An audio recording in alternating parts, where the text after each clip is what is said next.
Saturday. Very excited for this particular episode. The weather is getting warmer. We're all starting to go out on vacations. We're all hitting the pools. I don't know about you though. I'm a middle-aged woman and my body's not what it used to be. So very excited to have our guest on today. But before we get started, of course, I do want everyone to know that we are live on Twitch where anything can happen. And we definitely encourage you to interact with us during the show. Particularly, there's two ways that you guys can interact with us. So number one, if you're out in the audience in Twitch land and you have a registered account, you can redeem channel points or bits to make us do quote unquote funny things. And of course, you can type a question in the chat, but I do ask you to hold off on any questions until our dedicated Q&A session.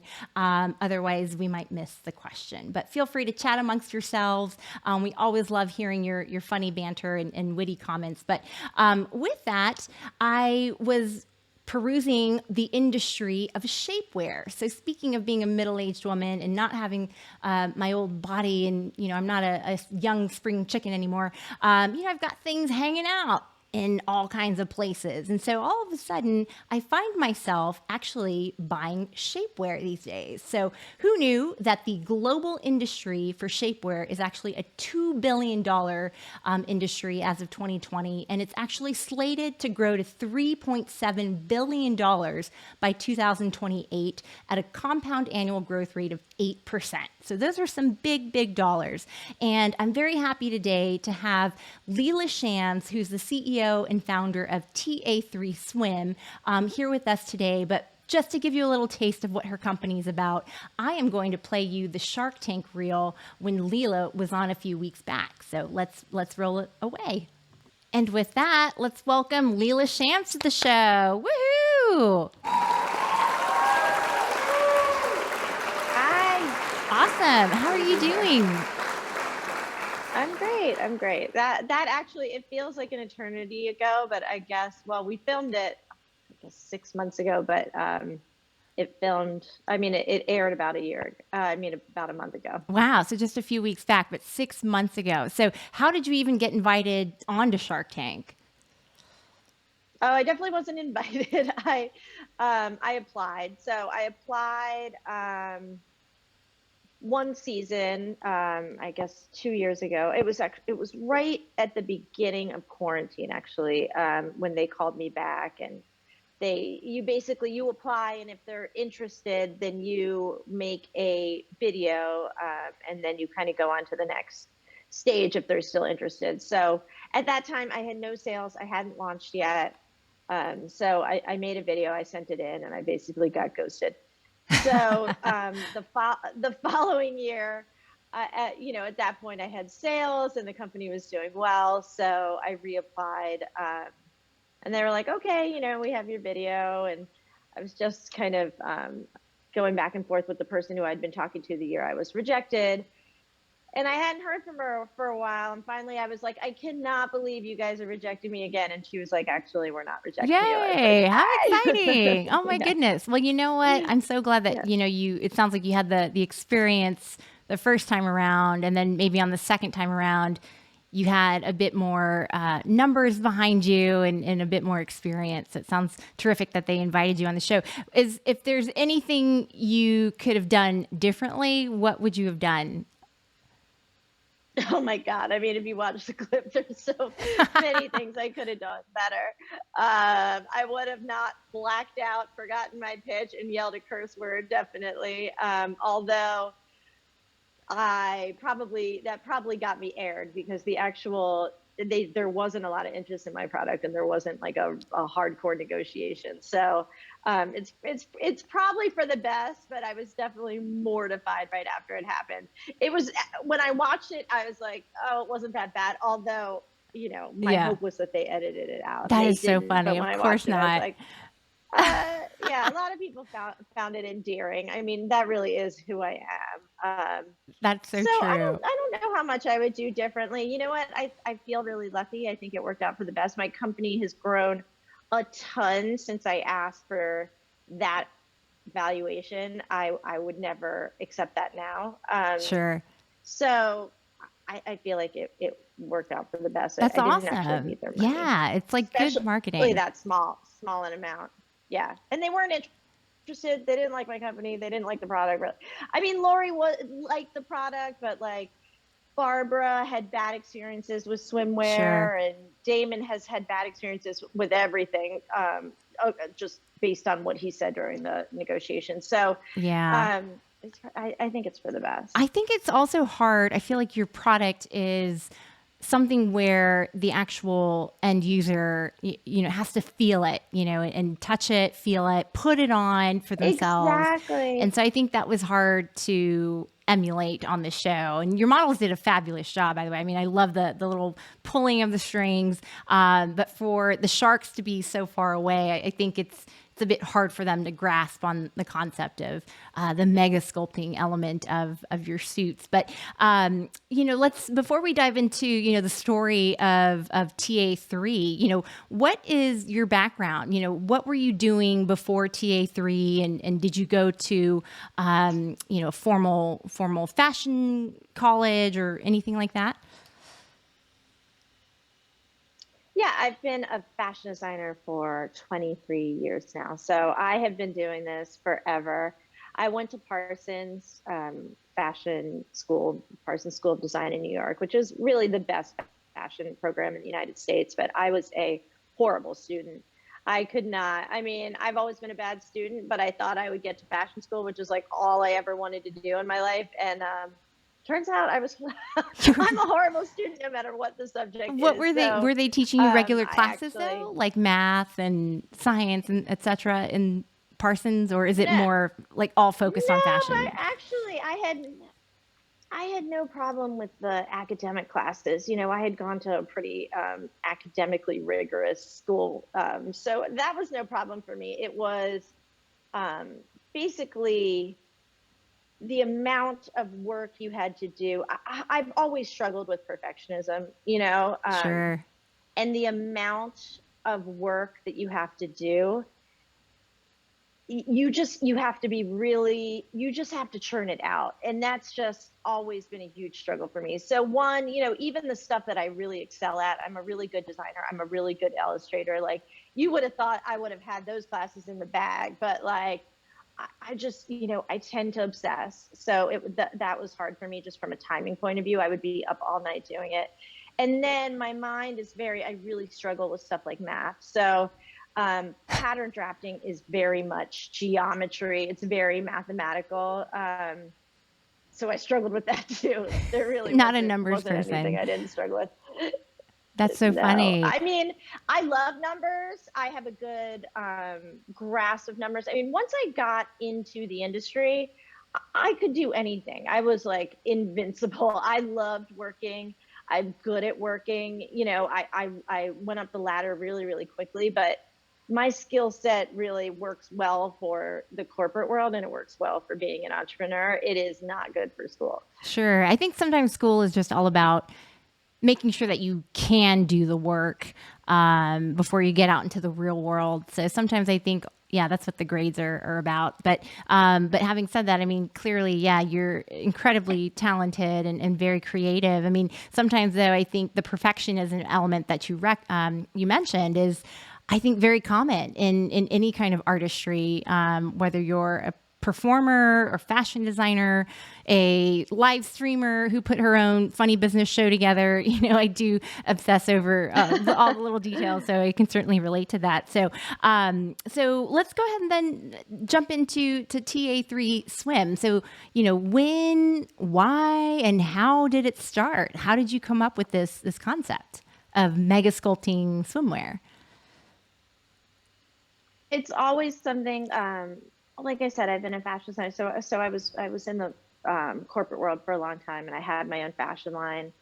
But there were things that always kind of bothered me about the way we did fit. So that's kind of one part of it. But really, I hated the way I looked in a swimsuit. It was just like, I still think about it, and I think, God, how horrible and how amazing that I don't have to worry about that anymore. But someone would say, "Oh, let's go on a trip. Oh, like, I have a pool. Like, let's do," anything that involved putting on a swimsuit, you know, and it was like, this should be something you look forward to. Like, oh, you know, we're going on vacation. Let's go with a group of people. Let's da da da. Like, the guy I'm dating wants to go here.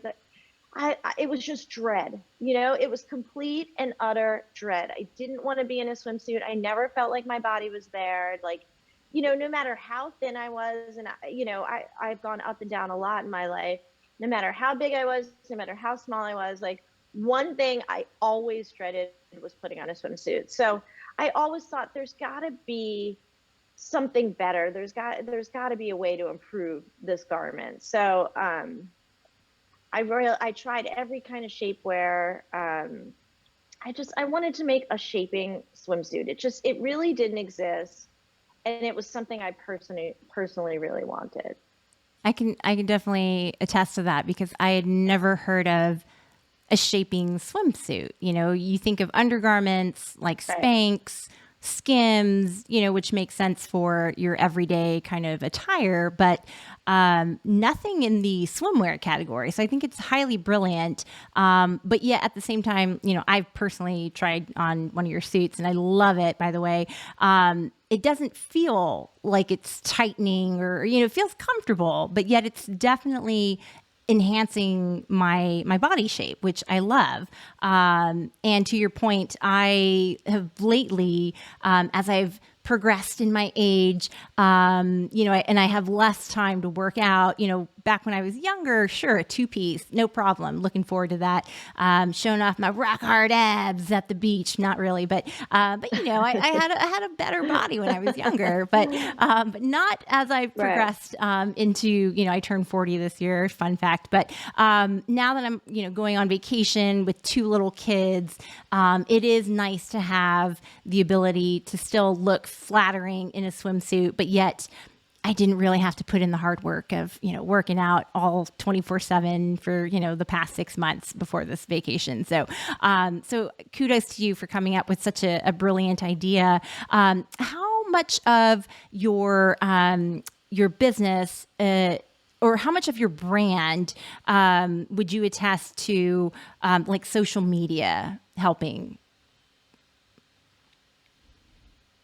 100%. I can't imagine where my business would be. I had another business. So I had a Leila Shams collection, and it was like, you know, fashion, you know, motorcycle jackets. Like, I used to do these wash leather jackets. That was like my thing. But I also did heavily embellished garments. I mean, I happen to really like that side too. I love, like, you know, really over the top fashion, and I love embellishment. I love color, whatever.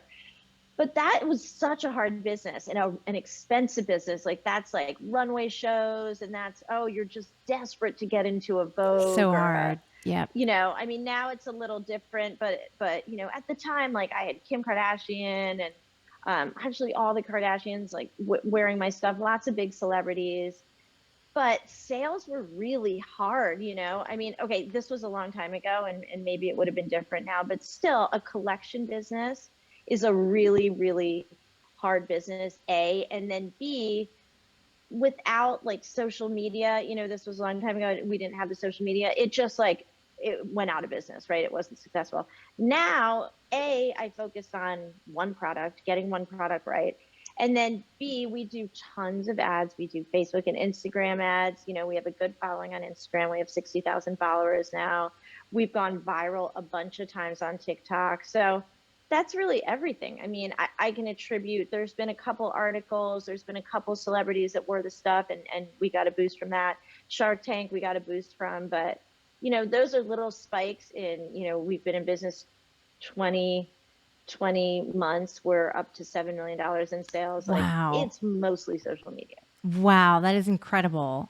That's what a explosive trajectory in terms of sales growth. And by the way, what is the meaning behind TA3? Does it stand for something? TA3 is eat backwards. Yeah, Okay. it's eat backwards. So the idea was you could eat, like, you didn't have to, like, my whole thing was, I was sick of feeling like I had to diet to look good in a swimsuit. Like, it's not your body, it's your swimsuit. It's like these ugly, flimsy, stupid things we've been wearing for so long that make you look like crap. It's not. So eat. eat backwards. Gotcha. I love it. It's like a play on words, and yet it's an integral part of your brand. If you had to say, what do you think were some of the key elements to establishing your brand and what it stands for? I mean, when we launched, it was really just me, and I did an ad that was like a before and after, just showing. I mean, my thing is I have a belly. I gain weight in my stomach, so it was pretty easy to show how effective it is on my body. And this was in the depths of quarantine, so it's not like I'm like getting models, and know how Sure. in the beginning it was like you weren't seeing your closest friends. I wasn't seeing anybody. So I did a video that was like me doing a spin in a competitor and in my swimsuit, just showing like how much it sculpted my waist and it flattened my belly. And that really is how we started and how we started getting attention. It was an ad. I know it's not like the sexiest thing, but yeah, paid ad. So it sounds like maybe, yeah, one of the key elements to your branding would be actually visualization of the effects of your suit. So like a before and after, or 100%. gotcha. Because yeah, 100%, and only video. Like we don't bother like with much still photography. I mean, we're starting to do more now and more glamorous photography. But, we want to build a brand, but the way to sell people is video.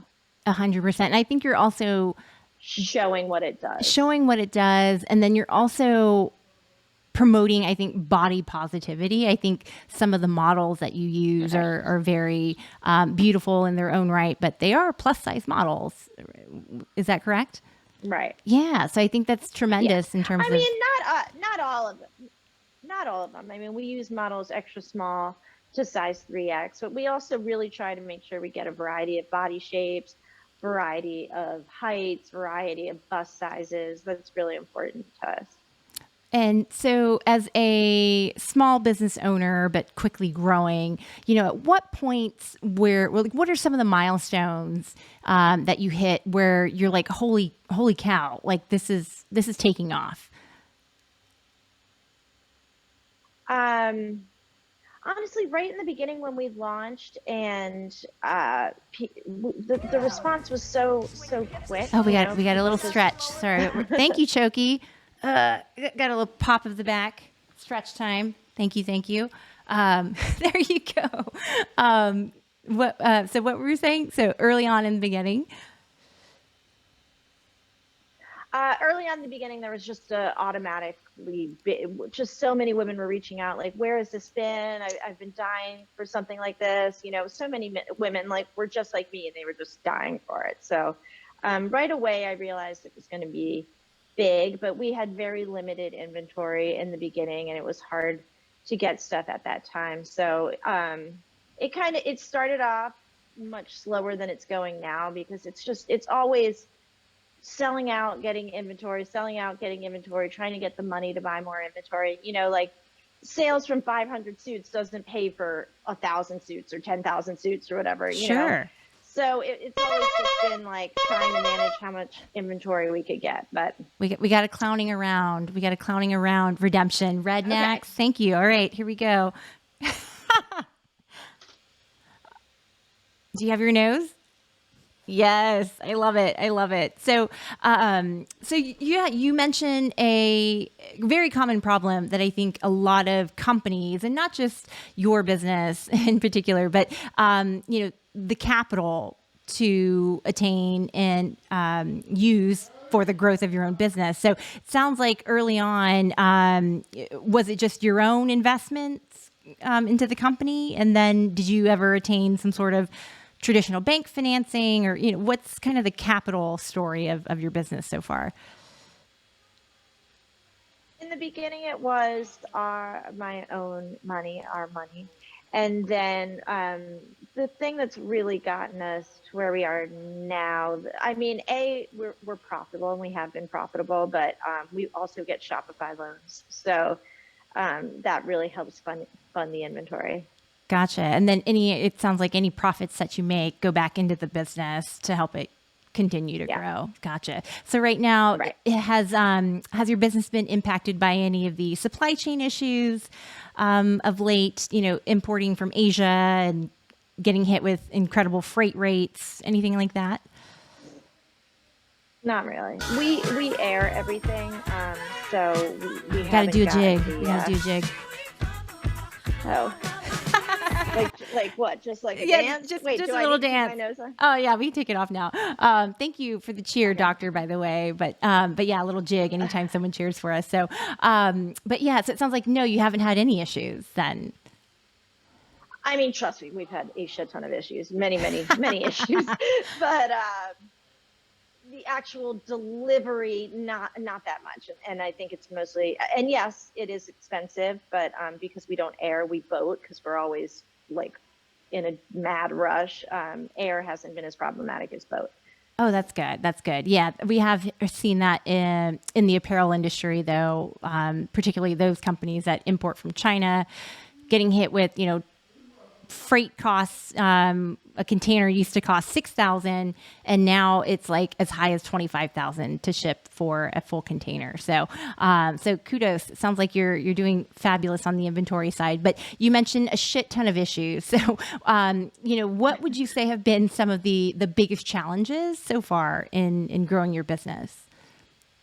Or Um, Inventory, keeping enough inventory in stock, ordering the right inventory. So there's been a major shift from smaller sizes to bigger sizes as we've grown. A lot of people gained weight in quarantine, but also our marketing has kind of started to gear a little more to a wider variety of body shapes. So just staying on top of what sizes we need, what sizes we should be focusing less on, what colors. So planning, inventory, hiring. It's not that easy to hire people right now, and it's hard to find the time to hire people. But we do have some amazing people. We have like the best customer service person in the world, and customer service is very important to me. huge.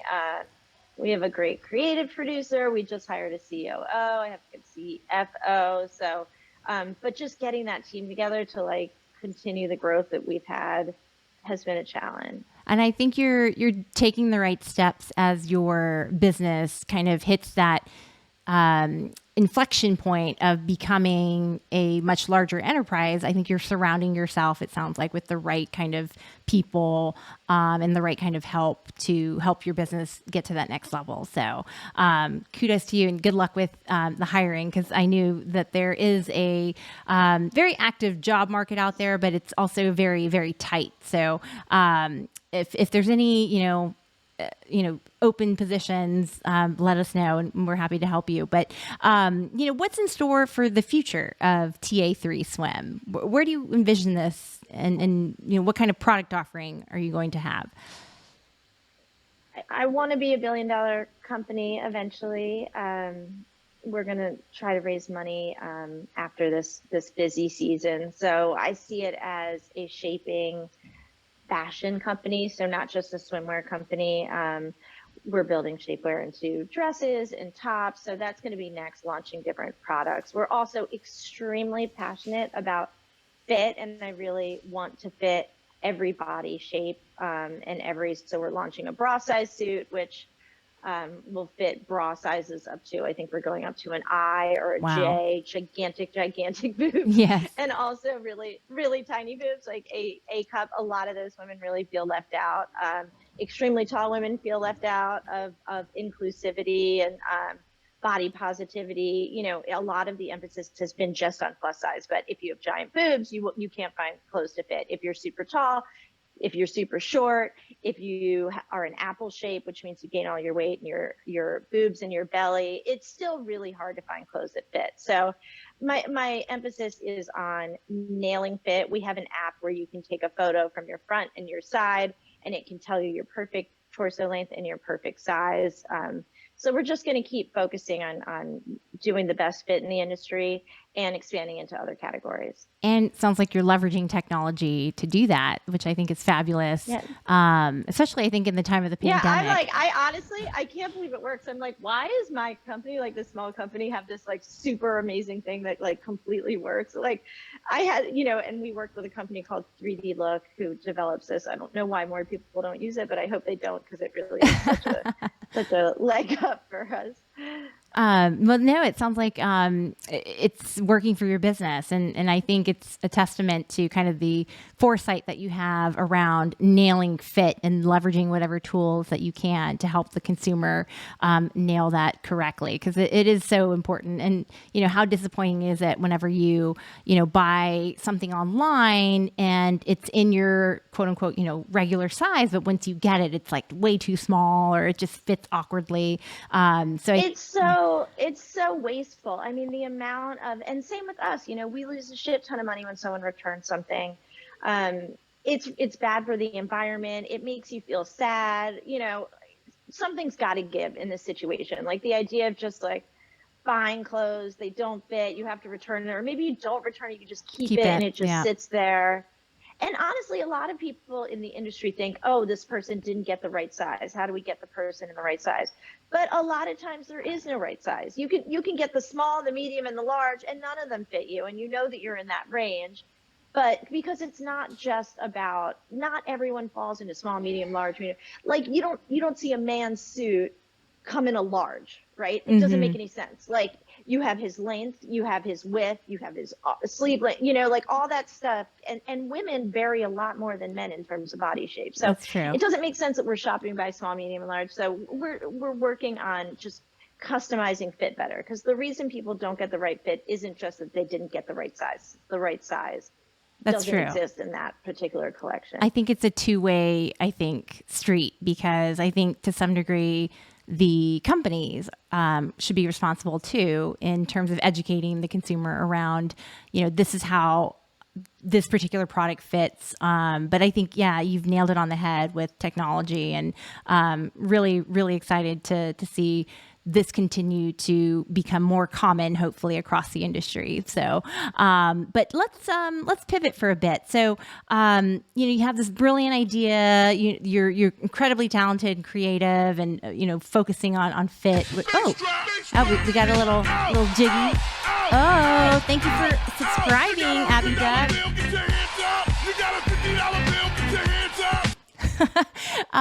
But wanting to pivot to, understanding a little bit more about you. Sounds like you're just a powerhouse behind TA3 and almost this one woman kind of shop, if you will. But no, I'm not. I feel like I'm like such a dick. Like I always just talk about myself. Like honestly, I have an amazing team. Like I wouldn't have gotten here without them. A lot of times I'm like, well, I did this, I did that. Yeah. But it did start with you. In the beginning, it was just me, but now it's like I have a team, and I really need to stop talking to like me this, me that. Me that. Lord knows, like, but if I lost my team, I'd be... To get behind, where TA3 came from. I'm curious, what was it like growing up as Leila Shams? What kind of childhood did you have? Did you ever expect to be a fashion designer when you were little?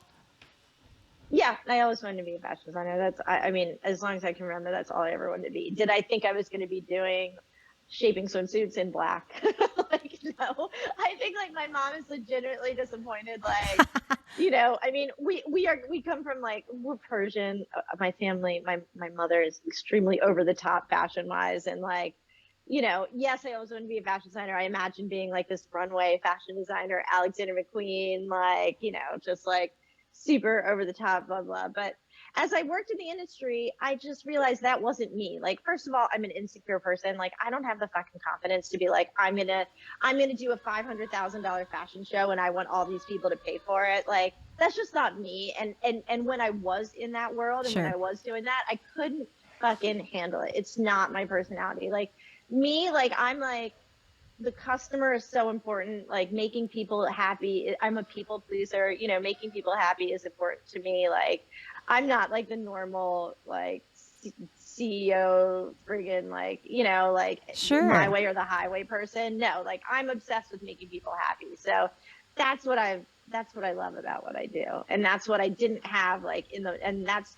not what the normal fashion world is about. If you're a real runway fashion designer, if you're like the Gucci designer, whatever, like you have to fucking love yourself, be super proud of yourself. Like you have to like every day be self-promoting and like, and that's great. I love people like that. I'm in awe of people like that. Like I think that's amazing. It's just not my personality. I'm like, how can I be better? You know what I mean? Right. Aren't we all though? But it Yeah. sounds like you've got the right kind of customer centric view, which I think is huge for any business, because at the end of the day, right, that's who you're catering to. Oh, got a little jig. Thank you for the cheer, doctor. But yeah, at the end of the day, it's about, making your customers happy. And so I do think you're onto something in terms of being a fashion centric type of company, but yet you're still open to, it sounds like you're open to feedback, or at least from a customer servicing standpoint, you're all about servicing, the consumer. So, oh my God, like that's all we like.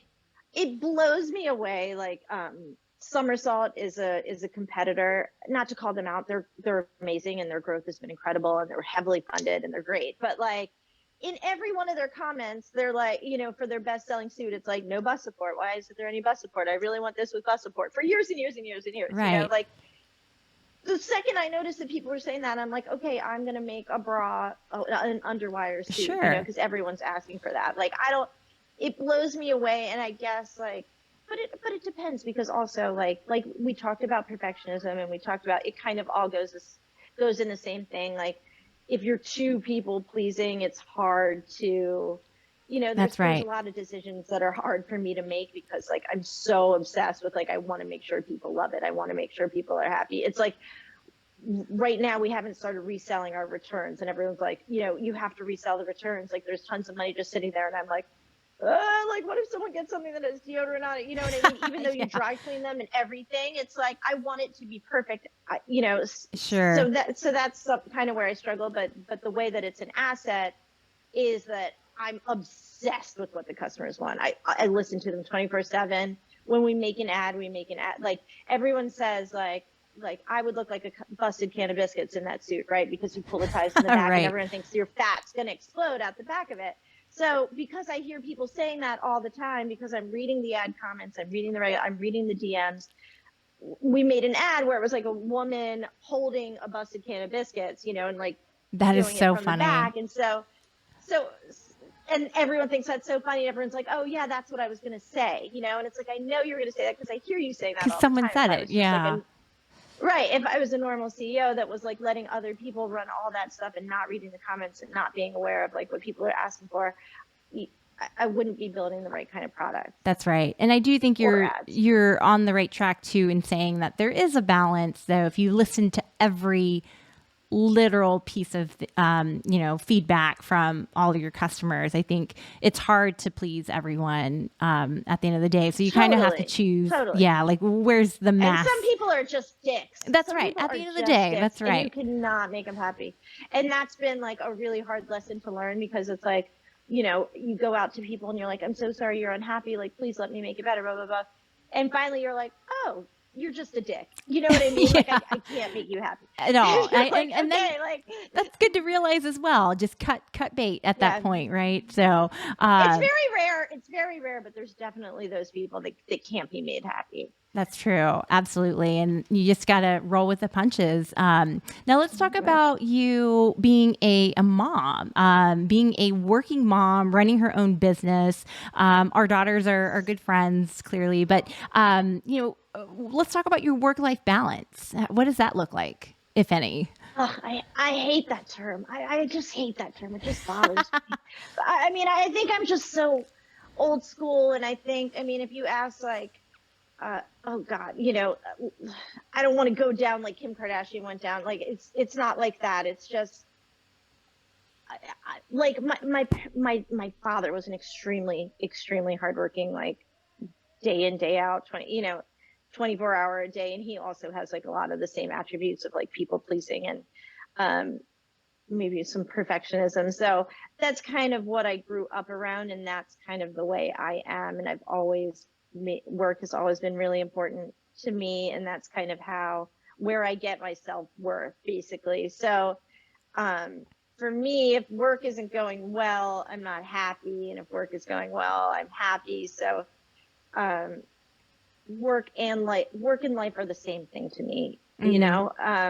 And yes, that's easy to say when you have your own company, but I've always felt like that. And I don't necessarily think that's not a good thing. It's not a good thing. I get that that's not a good thing. Like, you know, and of course my family is important to me. But my husband is I would say the better caregiver and the more present caregiver, and I'm really lucky to have that. And I know a lot of women don't have that. So you know, he does a lot of, you know, you and I probably have that in common. Like, Sure. he does a lot of the child care. I think it doesn't come But without yeah, sacrifice. I just, Yeah. right, exactly. The idea, and it makes me nervous when I'm hiring someone who's very obsessed with like the work-life balance thing, because to me, if you feel like, oh, thank God it's Friday at 4 o'clock and now I can enjoy my life, you're going to be a miserable fucking person. Yeah. You know, because like you're at work all the fucking time. We spend a lot of time there. Yeah. Right. If work and life are two totally different things, and you're only happy when you're living your life and work is like the thing that you have to do, you're going to be miserable. And no one wants to work with unhappy people. Now, maybe I don't understand the concept. But to me, it's like, you kind of have to love what you do, and you kind of have to, even if you only, and I don't care about what hours you work. I mean, Lord knows there are people who work for me who work very, very few hours, but do an amazing job. But they're super passionate, you know. They're not like, oh, I can't wait till the day's over, so, you know, I can start to live my life and enjoy my life. That's right. There's a saying, if you love what you do, then you'll never work a day in your life. And I think that's exactly kind of what you're trying to emulate. And it's so cliche, and it's so easy to say when you have your own company, but like, and I know there's a lot of people who have jobs that they fucking hate, you know, and so that's totally different. But I think, like, at least how I want the people that work for me to feel is that their job is at least somewhat as enjoyable as their life, you know, their life, their family, their friends, their, you know, like. Absolutely. No, I can definitely appreciate everything that you're saying, because I'm very much similar in my own work life balance, if you will. For a while early on in my financial career, I did separate kind of who I was outside of work. And, you know, there was work version of Carol, then there was outside of work version of Carol. And I think that was hard. That was, you know, not very sustainable.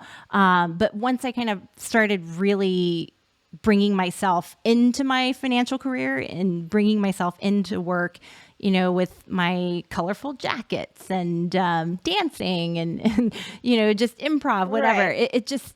It made a world of a difference. And I think in some ways too, it just made me special compared to my peers as well, who I think we're still kind of stuck in that realm of, okay, 8 to 5, and then woohoo, I'm going to be happy once I hit that 5 o'clock hour. But you're absolutely right. I think there is some truth. And of course it has to do with who you work with too. I mean, you know, of course, like, we've all had jobs where you hated your boss, and, you know, or you hated your coworkers, or someone was being really competitive with you, or you were getting passive aggressive emails all the time. So yeah, in those situations, like, yeah, you don't love your job, you know, yeah, you just want work-life balance, and yeah, you're just like trying to get a paycheck. But like, if it's a pleasant situation, and you're doing something that you enjoy, I would hope that you're not just waiting for quitting time. You're not just waiting to like be able to like start having fun. Like, that's right. When it's done.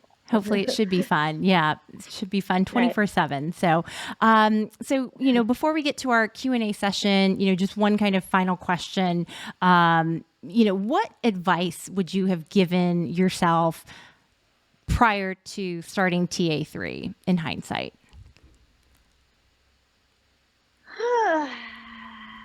what advice would I have given? I mean, I've made so many mistakes, and but I have to say, I can't believe how well it's going, and I'm so happy. Like, I would tell myself not to freak out so much about the daily issues, because you have to take a step back and realize that it's going to be great. And if people are telling you that they love it, and when I tell people what I do and what my company is, they're like, oh my God, I want that. And I feel so lucky, because Lord knows people launch companies all the time, and people just aren't interested in the product, and they have to push it down people's throats, and I haven't had to do that. So I worked really hard to create a product that people love. And so I think I would tell myself, it's so cliche, but not to sweat the small stuff, like try to take a step back and appreciate every day, and appreciate the growth, and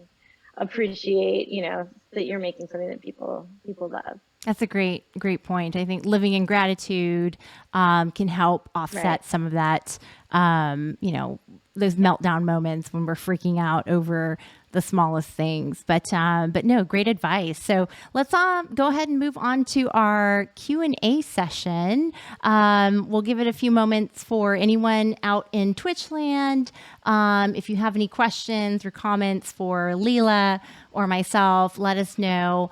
But clearly, we've got a very successful entrepreneur who built a successful brand from the ground up, and clearly has a sense of humor about it, which I think is really refreshing. And she's not all the time business, which is really great. But in the meantime, I guess while we're waiting, if there's any questions, we can certainly come back to it. But I do want to try some fun stuff. Recently, we had Fashion Week occur in the U.S. in New York. We also had Fashion Week in London. And so what I'm going to do here is play a couple of clips, and let's have Leila, as well as myself, we're going to be roasting them, or just saying the first thing that comes to mind whenever we see these clips. So let's go ahead and roll the first one. Let's see. All right. Here is our first clip.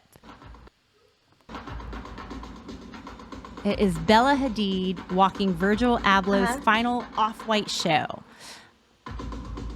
Oh, wow. I personally, what was she holding? Shoes? Shoes, yeah. We'll let that loop over again.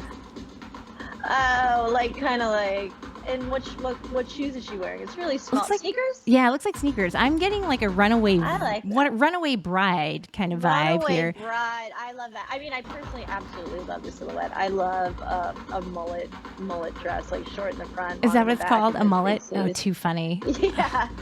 I love the silhouette, but yeah, she looks like she got a little drunk at the end of the night, Let's move on to Marnie. Marnie? Oh, is that a man or a woman? I guess. It's just a brand. I don't know. If it was a person, it was a person a long time ago.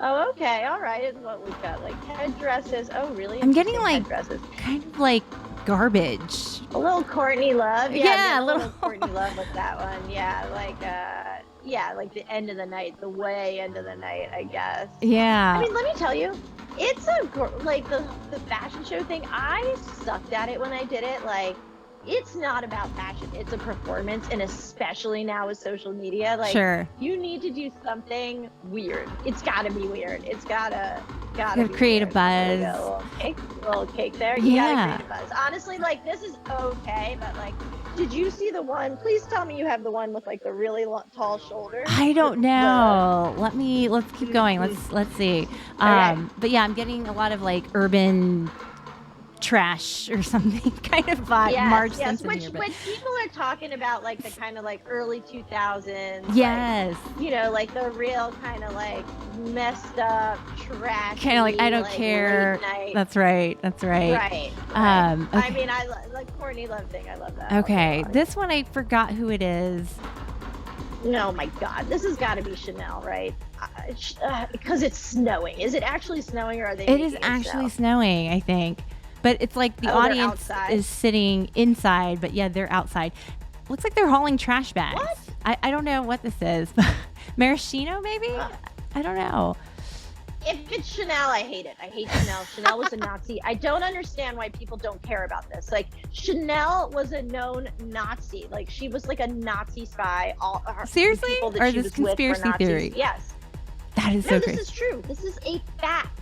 So the fact that like fashion has just like, oh, everyone has a Chanel bag, like she was a Nazi. It's not okay. This was Chanel. This but is they always go Balenciaga, really I big think. on the fashion shows. Oh, it's Balenciaga. I think oh, so, no, yeah. I feel bad. I like Balenciaga. You like Balenciaga. And I got the slightest whiff of Chanel, and I mean, Balenciaga is very hot right now.